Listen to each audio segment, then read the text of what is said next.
Avalanches. Across the planet where there is snow, no mountain is safe. Quand on regarde les images d'avalanche, quand on voit comme ça peut avancer, on conçoit que ça peut effectivement facilement écraser des bâtiments, détruire des murs, exploser des maisons. Although nothing can withstand these monstrous movements of snow and their paths of destruction, thanks to science, we now understand more about how they work and the power they have. Une avalanche, pas forcément très importante, peut exercer des pressions de 10 fois la pression équivalente à un cyclone.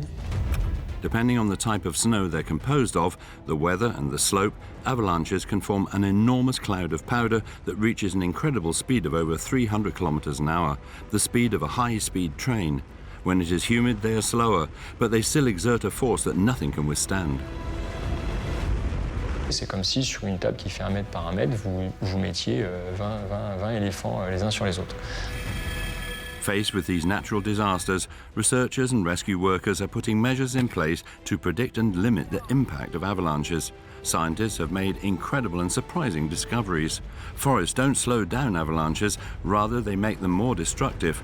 Also, temperature differences of 20 degrees have been measured within one mound of snow. These anomalies make the layers of snow particularly unstable and maximize the risk of an avalanche. We're going to show you the amazing mechanisms that science has discovered within these mysterious forces of nature. We're going to follow the story of Xavier Delarue. In 2008, the professional snowboarder and several-time world champion narrowly escaped an avalanche that nobody could have predicted. J'ai fait plus de 2 km dans l'avalanche, donc c'est un truc de fou, quoi. C'est le genre d'avalanche dont on ne survit pas. In Italy, we will see that an avalanche can exert an unimaginable force. In January 2017, one of these catastrophes moved a hotel dozens of meters and buried everything that remained. Allora c'è un lavoro di scavo in superficie della neve. Questa coltre di neve è molto alta, raggiunge anche i 5 metri di altezza. Eventually, we will see that humans sometimes initiate avalanches for self-protection, a high-risk activity that almost cost a professional his life. At the end of the 1980s in France, a man was saved by the snow that should have killed him. Sortir indemne d'une avalanche ayant été enseveli à plusieurs reprises relève du miracle. Scientists already know that it's impossible to prevent all avalanches, but might it one day be possible to predict them? Might we soon be able to protect people from their destruction? And what impact will global warming have on these particularly destructive waves of snow?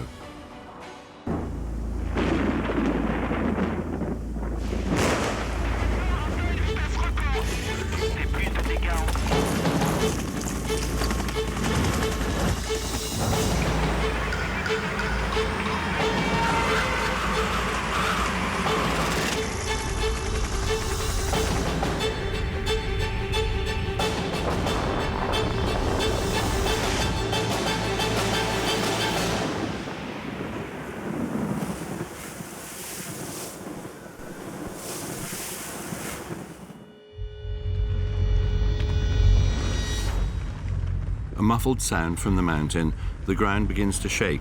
Suddenly, millions of tons of snow are hurtling down the slope. Sometimes it's in a compact wall, and sometimes in a cloud of white smoke. But don't be fooled. Even a few centimeters of snow is enough to carry you. J'ai des cas d'accidents en alpinisme, en couloir, où la plaque qui part, c'est 3-4 mètres de large, quoi, sur quelques centimètres d'épaisseur, mais ça suffit pour faucher l'alpiniste et puis qu'il se retrouve en bas du couloir. Where there are mountains, there are avalanches. And although we hear a lot about avalanches in the Alps, they happen all over the world. There are roughly 500 a year, and it's the countries whose mountains are part of the Himalayas that pay the highest price. From Nepal to India to Afghanistan. The statistics from the last century are merciless. This is the country with the highest number of avalanche victims. Here they are responsible for 828 deaths, some as the result of huge catastrophes. The altitude is of course one cause, but that's not the only reason. Many people live scattered in places that are very difficult to access, and the prevention and rescue infrastructure is limited.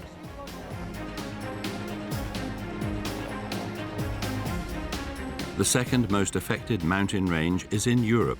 the Alps. On the 23rd of February 1999, a ski resort in Austria fell victim to an avalanche so enormous that it was nicknamed the Alpine Tsunami. 170,000 tons of snow covered the resort, carrying 40 people.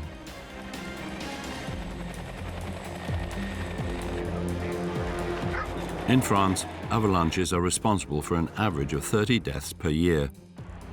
It's the second most visited country in the world for its ski slopes.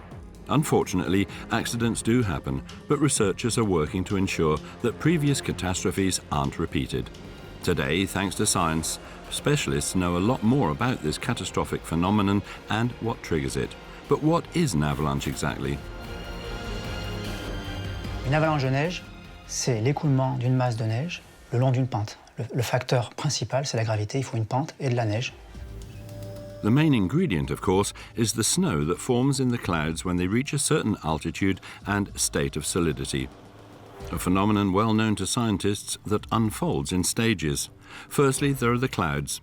Clouds consist of water vapor, that is, water in the form of a gas. Yet, contrary to what we might believe, water molecules are lighter than air, so when they form clouds, those clouds rise in the sky. And the higher they rise, the colder they get. So the water vapor that forms the clouds undergoes a transformation thanks to a physical phenomenon, condensation. La condensation, c'est le passage de la matière de l'état gazeux à un état que l'on appelle condensé, c'est-à-dire soit liquide, soit solide. Dans l'atmosphère qui nous entoure, il y a la présence d'eau sous forme de gaz, on appelle ça de la vapeur d'eau. Et quand cette atmosphère se refroidit, cette vapeur d'eau va pouvoir passer de l'état gazeux à l'état liquide, ça donne de la pluie, ou de l'état gazeux à l'état solide, ça donne de la grêle ou de la neige. As it gets colder, the water vapor becomes liquid, and if the temperature falls below 0 degrees, the water freezes. Yet we still don't quite have snow. When the water freezes, it forms tiny crystals. But in order to become snowflakes, those crystals have to attach themselves to one another around a small particle, usually a particle of dust, sand, or ash. Thanks to this fixation point, the crystals attach themselves to one another whilst leaving spaces in between. That's how they form snow and not ice. Donc les deux constituants de base, c'est des grains de glace, si on peut dire, et de l'air. C'est-à-dire qu'en fait, c'est un matériau poreux, c'est un peu comme une éponge. L'éponge, c'est de l'éponge et de l'air, et là, c'est pour la neige, c'est de la glace et de l'air. The snowflakes are born. As soon as they're heavy enough, they will fall from the clouds. And it's when they cover the mountain peaks by the billion that these innocent little flakes become a death trap.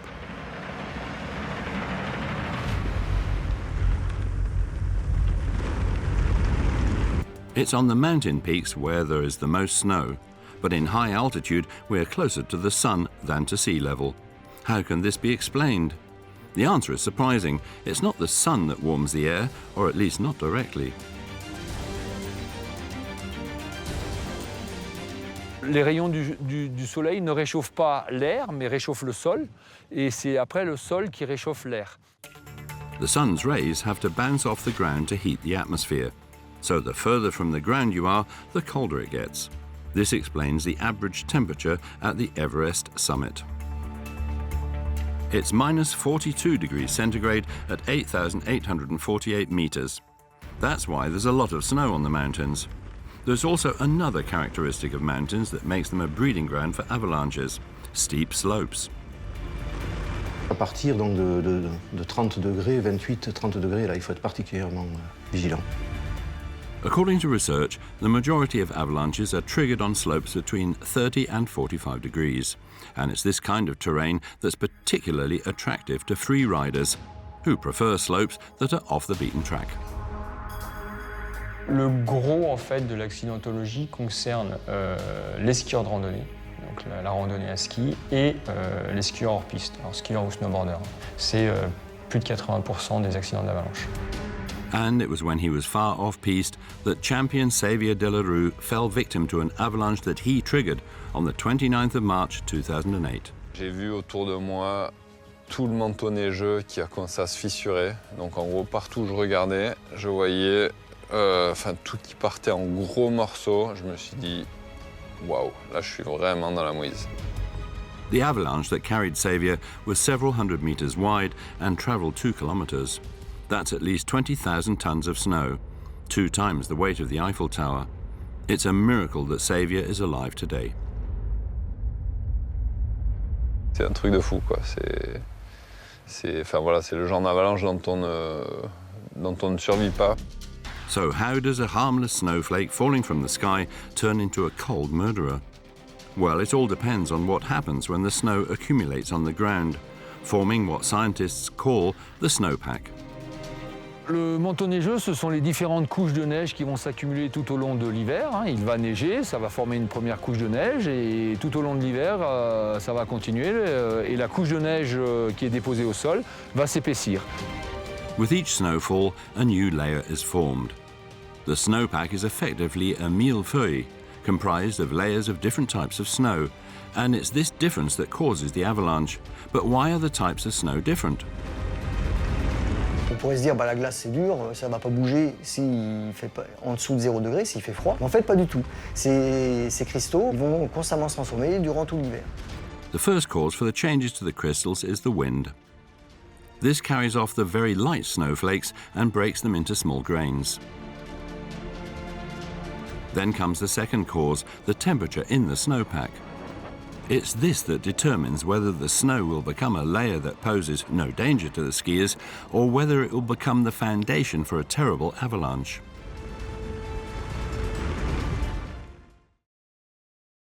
Option 1, the temperature is sub-zero throughout the snowpack. The broken snowflakes are in the form of small grains and have lots of surfaces, allowing them to attach themselves to one another.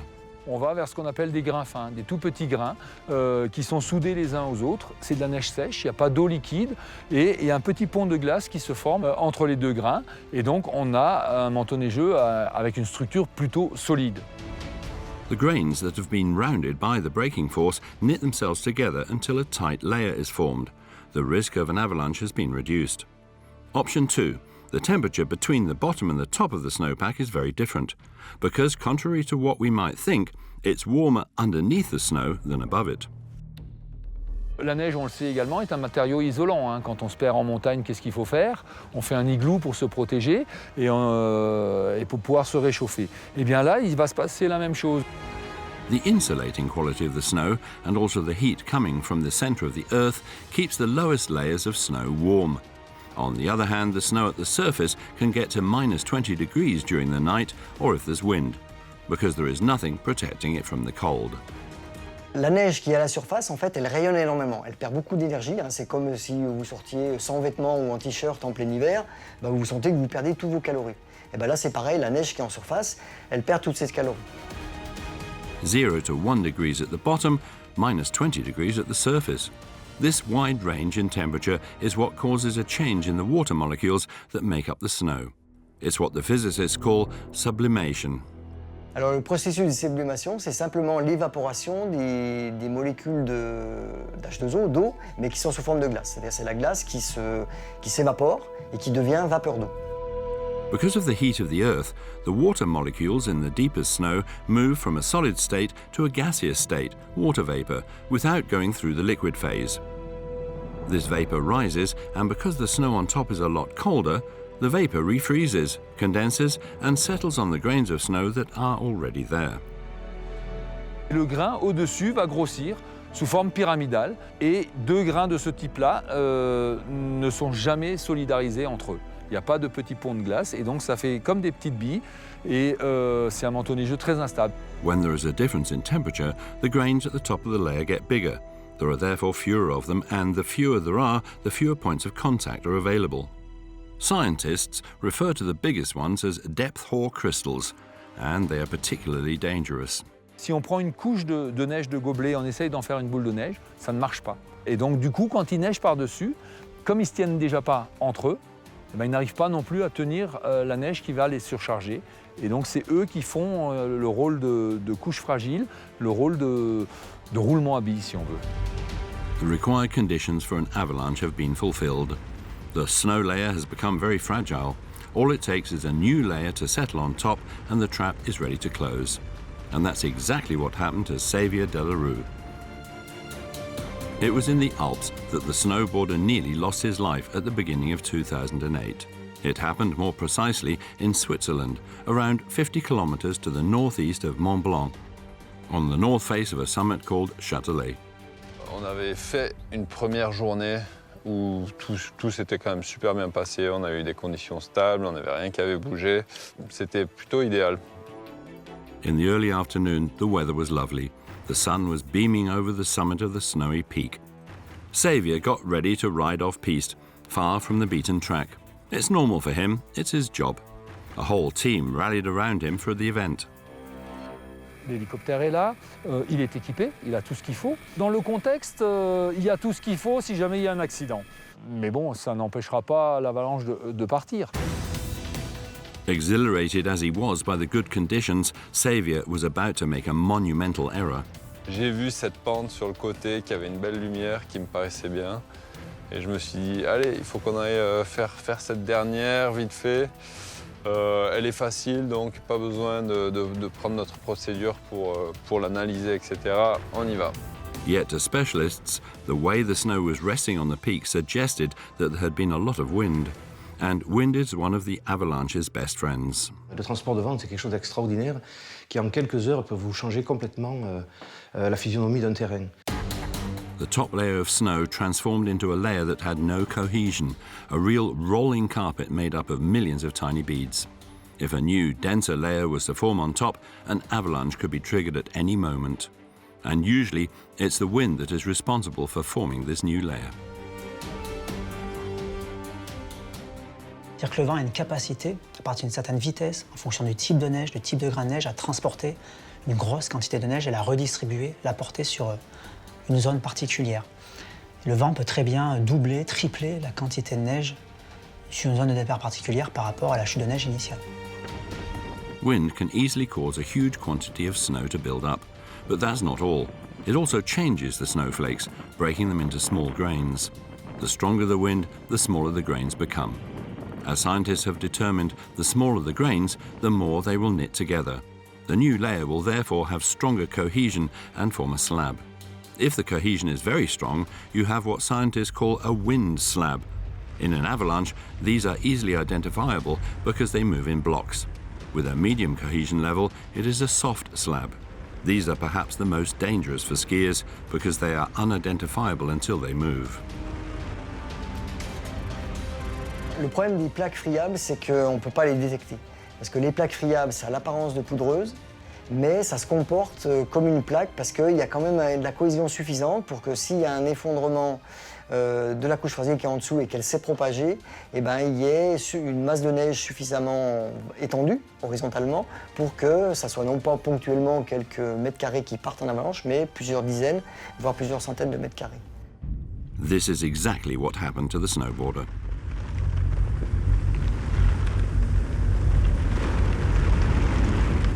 Il y a une première poche qui est partie qui m'a vachement surpris. Donc c'était une plaque d'à peu près une vingtaine de mètres de diamètre. Xavier had barely begun his descent when the wall of snow beneath him came loose. All it took was Xavier's 80 kilos plus his kit. How did that happen? When he passed over the soft slab, Xavier exerted a force on the mountain over a very small surface. The size of the snowboard, less than 1 square meter, you might think that the smaller the surface, the lesser the risk. In fact, it's the opposite.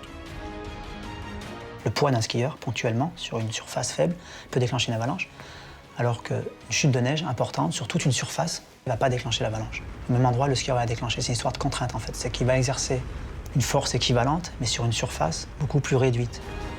The force exerted by Xavier's weight was concentrated and therefore multiplied. It penetrated the snowpack and reached the fragile layer. The fragile layer was destabilized and the soft slab on top cracked. A whole section fell away, taking the snowboarder with it.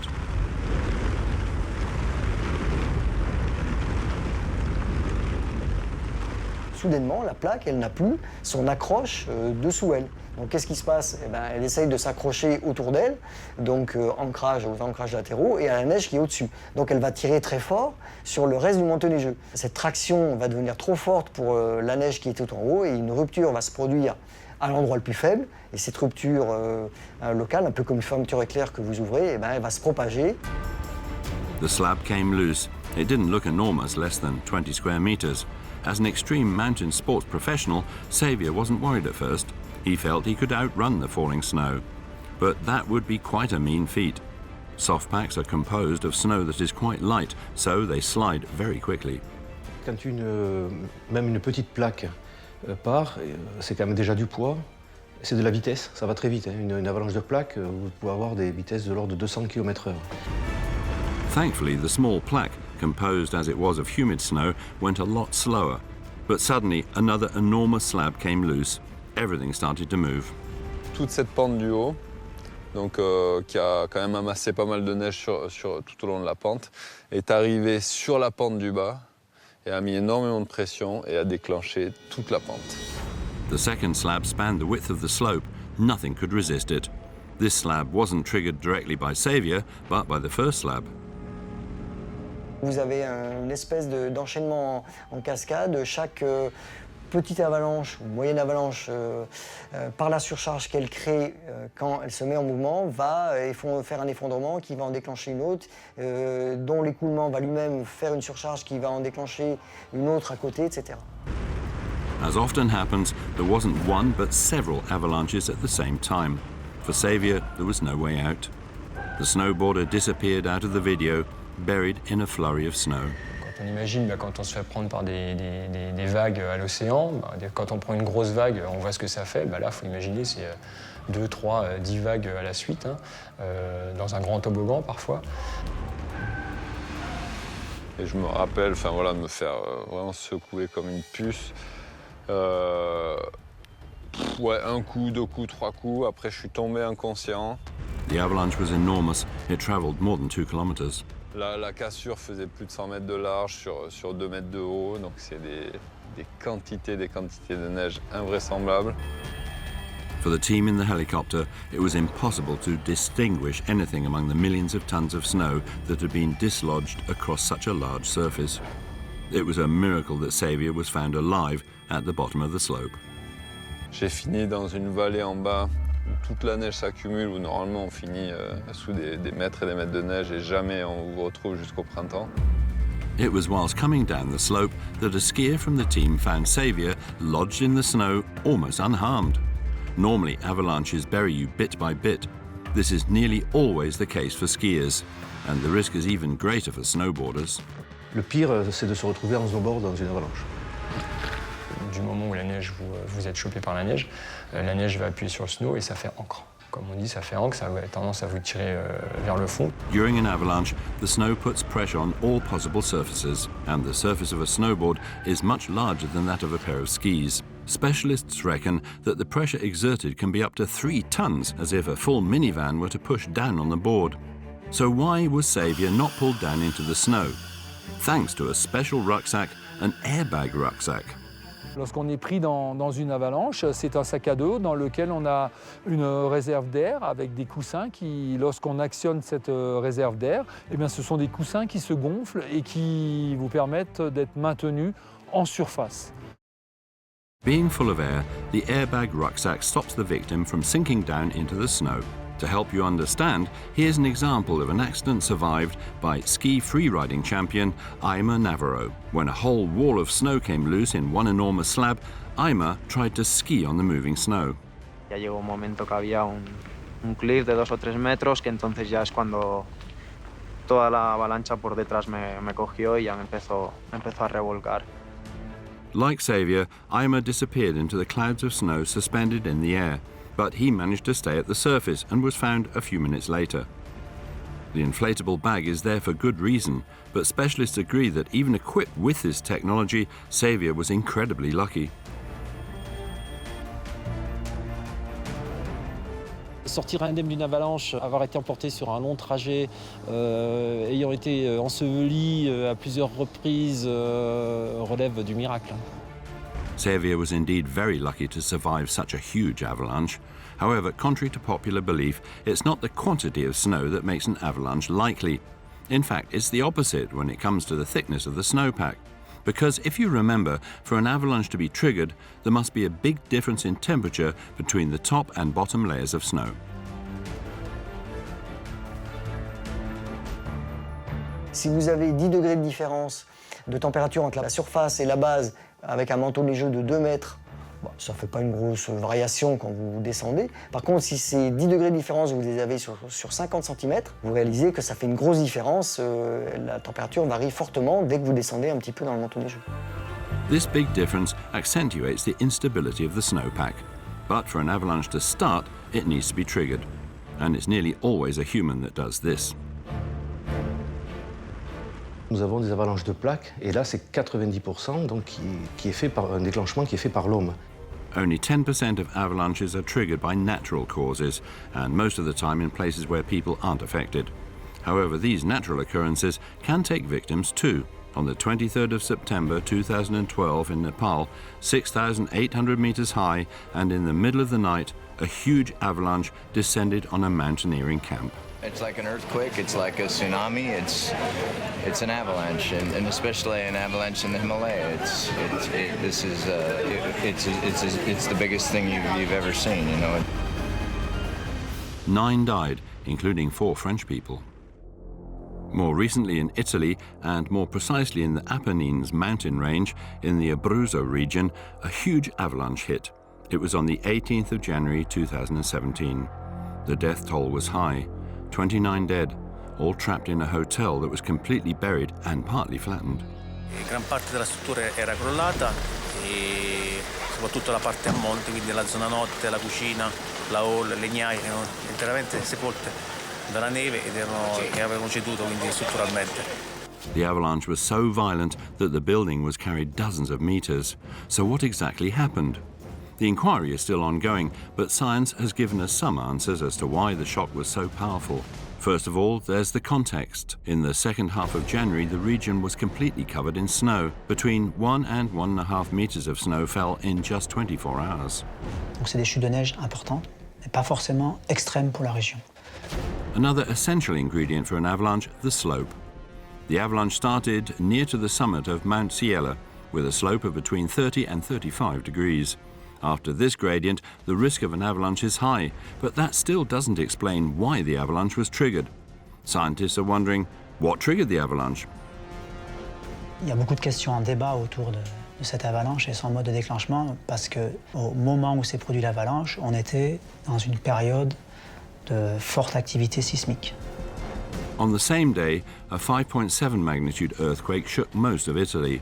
Its epicenter was at Montereal, a small village 150 kilometers northeast of Rome and around 100 kilometers from the site of the avalanche. Are the two disasters linked?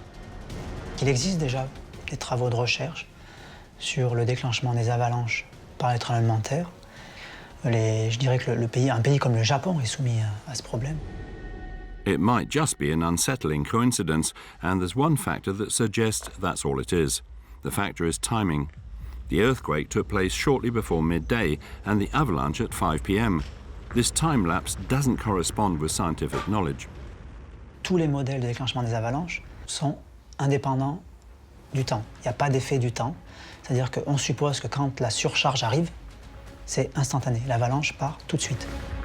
Ultimately, the snow that had fallen over the previous few weeks, even if it hadn't fallen in exceptional amounts, could have created an unstable snowpack that was able to fall as an avalanche at the smallest exertion of force. Finally, what kind of surface did the snow accumulate on? Rocky slopes, or ones covered in forestry or grass? Terrain also plays a role in the movement of an avalanche. Une pente herbeuse avec de grandes herbes qui se couchent à la première couche de neige, c'est facilement compréhensible que ça fait un plan de glissement. Si l'herbe est pâturée, ça fait des petites aspérités dans lesquelles la neige va venir s'accrocher. Au niveau des rochers, c'est pareil. La neige va venir s'accrocher sur les bords, contre les rochers.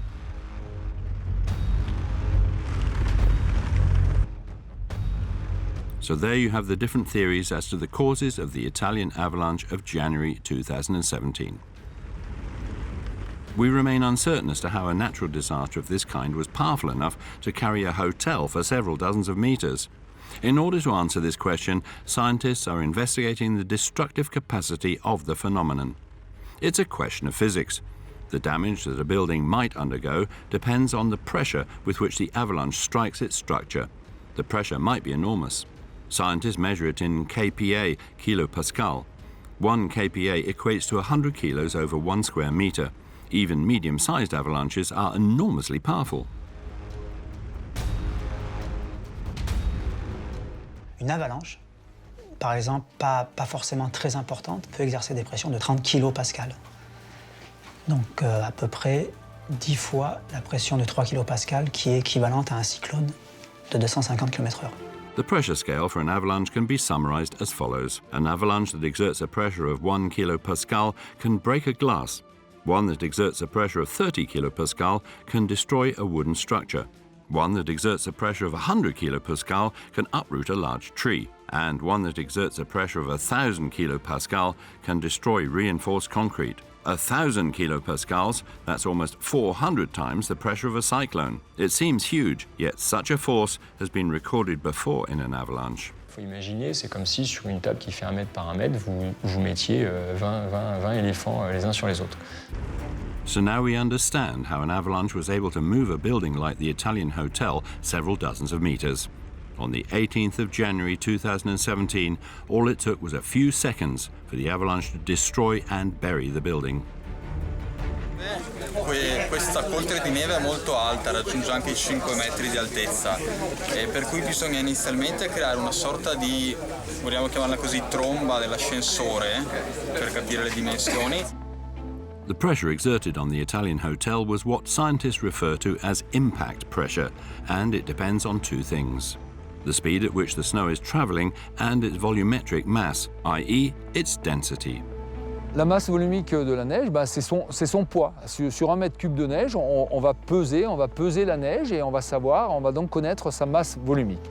The density of snow is very different depending on whether it's wet or dry. It can vary between 100 and 600 kilograms per cubic meter.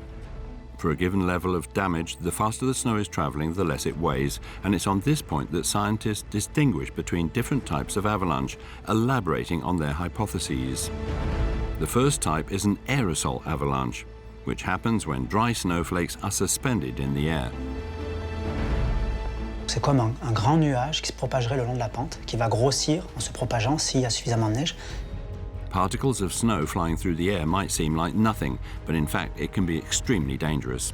Ça a une grande puissance de destruction, l'effet de souffle de l'aérosol, qui peut être capable d'emporter des arbres, comme c'était le cas par exemple en Maroc en février 1999. The Italian hotel was perhaps destroyed by a phenomenon similar to that which destroyed the Montroc hamlet in France on the night of the 9th of February 1999. That time, an enormous snow cloud destroyed 14 chalets, killing 12 people. How can aerosol snow be responsible for such a high death toll? Essentially, it was because of its speed. Traveling at more than 300 kilometers an hour, it was explosive. L'avalanche pousse devant elle la masse d'air, puisqu'elle descend très très vite. Et donc c'est cette masse d'air qui est poussée à vive allure qui est très destructrice. Et là, c'est en l'occurrence beaucoup moins la neige qui est destructrice, c'est plutôt l'onde de choc créée par la masse de neige qui s'est mise en mouvement.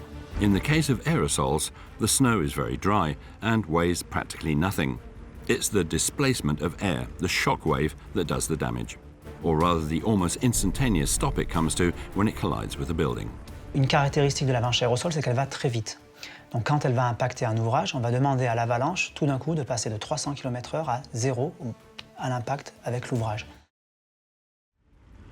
So that's the first hypothesis surrounding the nature of the avalanche that struck the Italian hotel. The second hypothesis is an avalanche of dense snow. This is what we saw with the examples involving the free-riding champions. In this type of avalanche, the snowpack slides the length of the rock face in the form of slabs of differing size. The flow of humid snow is destructive because of its weight. Furthermore, it continues to exert a pressure force until the end of the avalanche, with the snow accumulating on top of the building. The final hypothesis is the most destructive of the three. It combines the aerosol and heavy snow hypotheses and the destructive powers of each. Donc là, on serait quelque chose en termes de dégâts qui serait intermédiaire entre l'avalanche d'eau poudreuse qui déplace des bâtiments, qui les arrache par l'effet de souffle, et les avalanches de neige humide qui sont encore plus denses, qui sont beaucoup plus denses, plus lentes, mais qui sont capables également de déplacer, détruire des bâtiments, parce que bien que la vitesse soit modérée, elles ont une telle masse, une telle densité qu'elles travaillent comme un bulldozer, elles poussent tout ce qui est devant eux. These are the different hypotheses to explain the violence of the avalanche that carried the Italian hotel. And that's not all. The avalanche, already pretty powerful, can gain in destructive power thanks to the materials it pulls with it on its way. Une avalanche, donc selon sa force, clairement, elle peut effectivement couper les arbres, les arracher. Elle peut emmener effectivement des rochers s'il y en a, ça c'est une possibilité. Mais en plus des arbres qui arrivent dans l'avalanche, c'est quelque chose qui va éventrer facilement un bâtiment. Contrary to popular belief, forests don't hinder avalanches. Instead, as was the case for the Italian avalanche, it makes them more destructive. Speed, mass, and transporting everything in their paths, the snow streams seem impossible to stop. On the slopes of Monsila, in the Abruzzo region of Italy, it was after a 700-metre journey that the avalanche hit the hotel. According to initial studies, the hotel structure was hit by 50,000 tons of snow and trees, travelling at a speed of 100 kilometres an hour. Under the force of the impact, part of the hotel collapsed, and the rest was moved several dozens of metres. When the avalanche ended, the whole building was buried under 5 metres of compacted snow. Quando è arrivata la valanga noi ci siamo ritrovati col soffitto a 50 cm dalla testa e intorno, dietro, ma sotto un vetro ci stava il ghiaccio, eppure diciamo in un buco però un po' più avanti, cioè mi dovevo sforzare a prenderlo, mi dovevo allungare proprio la mano. Of the 40 people present, 2 were outside at the moment disaster struck, and they managed to call the emergency services. But the weather conditions and the enormous quantity of snow prevented the rescue vehicles from arriving immediately. It was only the following day that 200 rescue workers arrived on site. Work commenced, but the conditions made it very difficult. Inside, the survivors had been trapped in the cold and dark for almost 24 hours. Luckily, the fact that they were in a building increased their chance of survival. Noi diciamo in valanga lavoriamo spesso e tempi così lunghi di sopravvivenza non li abbiamo trovati quasi mai, però le condizioni sono completamente diverse dalla classica valanga. Ci sono sacche d'aria sotto, per cui diciamo la coltre di neve è altissima, però ha lasciato dei piccoli spazi vitali per le persone. Lack of oxygen is responsible for 80% of deaths in an avalanche. It's what scientists call hypoxia. Buried in the snow, it's almost impossible to breathe unless there is a pocket of air. And this quickly becomes life-threatening. En absence de poche, l'hypoxie arrive de façon très rapide. Les lésions cérébrales s'installent très rapidement en absence d'oxygène. C'est une question de minutes. En 30-40 minutes, on aboutit à l'arrêt cardiaque. In the hotel, there were a number of corners not packed full of snow, and this allowed the few avalanche survivors to breathe. In the end, the death toll was high. Of the 40 people present, only 11 were saved. The building's ruins had prevented them from being flattened or developing hypoxia. Whether it's free riders far off piste or holidaymakers in buildings, avalanches take no prisoners. Quand on regarde les images d'avalanche, quand on voit comme ça peut avancer, les masses qu'il y a en mouvement plus ou moins rapides, on conçoit que ça peut effectivement facilement écraser des bâtiments, détruire des murs, exploser des maisons. There are, however, certain areas in the mountains where avalanches are now very rare. Ski resorts. Ski resorts are home to only 10% of recorded avalanches. Ski areas benefit from prevention strategies put in place by scientists. These exist in 2 categories. The first is passive prevention. This involves attempting to stop the avalanches from being triggered. On va chercher à lutter contre l'avalanche en empêchant son départ dans la zone de départ des avalanches par des ouvrages qui vont retenir le manteau neigeux. Donc on utilise des râteliers, des clés, des filets par avalanche qui vont retenir le manteau neigeux et l'empêcher de partir. The second type of prevention is active prevention. This involves voluntarily triggering avalanches with explosives in areas where they are likely to happen. In order to determine the zones and the risks, scientists use avalanche history. They measure the snowpack daily to determine its instability. And when the risk is too great, the dangerous avalanches must be triggered before the piste is opened. In places where there is risk year in, year out, the mountains are fitted with permanent systems so that an avalanche can be triggered remotely. This is to limit the risk for the professionals responsible for triggering the avalanche. Quand on va déclencher, on se déplace forcément puisqu'on va faire des déclenchements dans un milieu qui est instable avec tous les risques liés aux avalanches parce qu'eux-mêmes peuvent partir dans une avalanche. Trouble is, not all zones are fitted with remote triggering systems. The ski rescuers therefore have to go and trigger the avalanche themselves. On va jeter de la dynamite, un produit explosif qui va exploser le plus possible en surface du manteau neigeux pour le fragiliser. C'est pas toujours facile, hein. It's not always easy, and it can be dangerous. Luke Nicolino knows a bit about it. Today's Director of Safety for the La Plana slopes was once caught in an avalanche. It was at the end of the 1980s, during his days as a tracker. He was working in a zone that he knew particularly well. Il n'a pas entoilé skié toute la semaine d'avant. Et puis c'est pour moi parce que je suis passé à l'endroit où il y avait une zone fragile, où il y a peut-être eu un écart aussi de température avec les jours précédents. The slope in question is in La Plana, on the side of the Belcourt summit. The zone is almost flat and sits above a 20-meter rocky ledge looking over a piste. Il faisait beau et on avait programmé cette ouverture de ce secteur excentré, éventuellement le lendemain. Et puis comme tout s'est très très bien passé, que dans une grande décontraction, dans une grande euphorie, on a passé un coup de radio, on a appelé tout le monde, on a dit on se retrouve, on va y aller tout de suite. The conditions were so good that to save time, Jean-Louis and his team decided to operate without explosives. Ce jour-là, au lieu de tirer couloir par couloir avec des explosifs, on a déclenché à ski, découpé. En fait, quand on passe à ski au sommet du couloir, on découpe le manteau neigeux et ça provoque une avalanche. We saw this in the example with Xavier Delarue. When the snowpack is composed of several heterogeneous layers, the force exerted by a person passing over sets the fragile layer in motion. This layer, which is composed of millions of tiny bits, triggers movement of the top layer, which is a more cohesive slab. For the trackers, it is a delicate exercise. They are required to pass over the exact point at which the avalanche can be triggered without being caught up in it. It seems dangerous, but at the time the activity was common.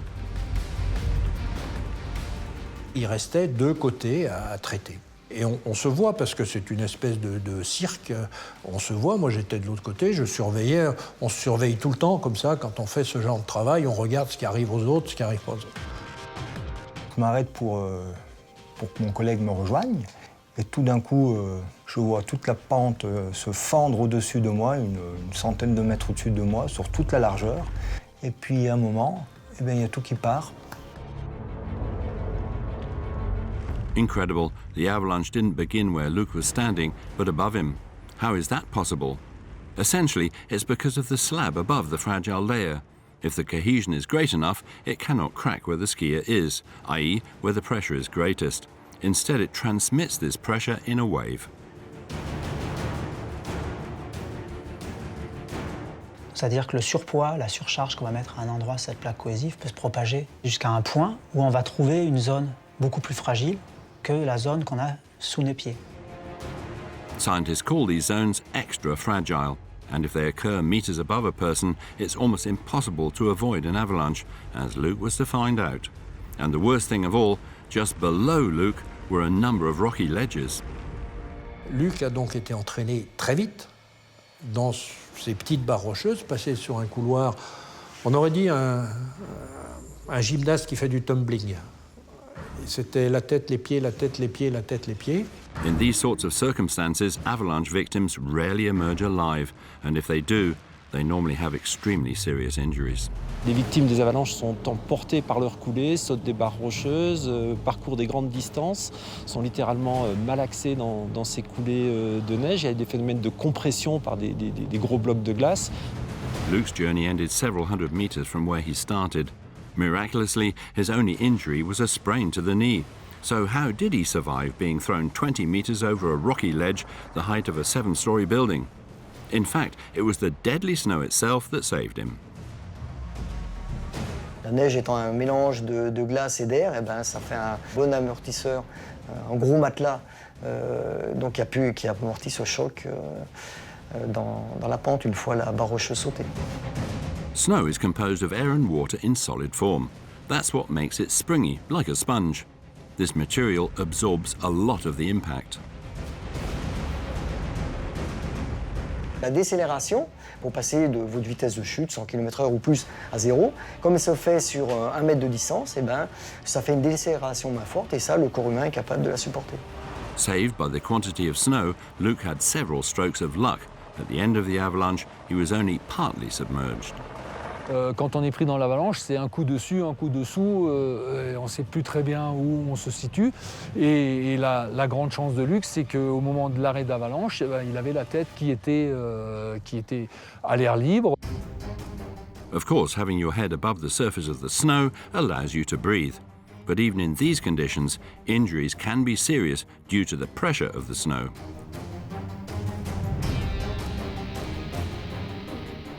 Quand la masse de neige s'arrête, en quelques dizaines de secondes, la neige prend vraiment comme un plâtre ou comme un gel instantané. Et là, vous êtes prisonnier, comme emmuré. Et impossible de bouger, même le petit doigt. As we have seen, an avalanche doesn't just stop instantly. When the victim comes to a halt, the snow following behind continues to push down, compressing the snowpack and making it very compact. Luckily for Luke, on that day the pressure of the snow wasn't too high, and his colleagues were able to get him out in a few moments. The Prevention and Safety Organisation put in place in France has considerably reduced the risk of avalanche, particularly on ski resort pistes. The number of deaths by avalanche has stayed around 30 per year since the 1980s, even though there are many more skiers. The preventative and safety measures seem to be paying off. This is a success, but we mustn't forget the dangers still associated with mountains. Tant qu'il y aura de la pente, de la neige, il y aura des avalanches. Il y aura des avalanches, il faut en être conscient. Et lorsqu'on a oublié ça, eh bien, là, ça devient très dangereux. Avalanches. They can reach the speed of a high-speed train and the power of a bulldozer in the form of powder, or as a stream so dense you might call it white lava. They're dangerous for skiers and buildings alike. Thanks to science, nowadays we are more able to protect ourselves against avalanches. Specialists have put systems in place to stop them from starting, or conversely to trigger them before they become a threat. But despite these methods, a method of preventing avalanches has not yet been found. C'est comme une ceinture de sécurité dans la voiture, elle va permettre de ne pas traverser le pare-brise, mais elle ne va pas empêcher l'accident. Donc tous ces appareils sont indispensables pour avoir une chance d'être ressortis vivants, ou en tout cas retrouver les gens sous l'avalanche, mais n'ont jamais empêché une avalanche de partir. So can we predict avalanches and know where and when they will threaten us? Today, specialists are able to hone in on high-risk zones. There are two aspects to their technique. Firstly, there's the systematic comparison of meteorological data with that of previous avalanches. If these data correspond to a similar zone, the risk is maximal. The other side to the technique involves studying snow and the form of the grains in the snowpack. Spotting the large, hard snow grains and depth hoar gives a good indication of the avalanche risk. But although studying the snowpack is very effective, it is impossible to study all snow-covered peaks that pose danger. Chaque situation est un cas particulier, je dirais. On n'a jamais deux chutes de neige identiques dans la saison, ni même sur 20 ans. Of course, nowadays, ski resorts are closely monitored, and they rarely fall victim to deadly avalanches. But in the mountains, zero risk doesn't exist. So what will be the situation tomorrow? Will global warming bring the end to avalanches? Le risque d'avalanche naturelle, globalement, devrait diminuer avec le réchauffement climatique. On le comprend bien, c'est simplement parce que l'enneigement va diminuer. Cette diminution, d'ailleurs, peut être assez importante, puisque dans les projections pour la fin du siècle, elle pourrait être réduite jusqu'à 80%. Snow melts are underway. Scientists have already confirmed it. By 2050, avalanches might be reserved for the world's highest peaks. But what is going to happen in the meantime? Since the 70s, studies have shown that aerosol avalanches, those composed of cold and dry snow, are less and less common, and therefore that the percentage of dense and humid avalanches is on the rise. We have seen that the cold causes condensation. The gas becomes a liquid, then a solid. With the heat, it's the opposite. The solid, i.e. the snow, becomes liquid in the form of water. This phenomenon is responsible for a type of avalanche that already exists, but is about to become more common during the winter.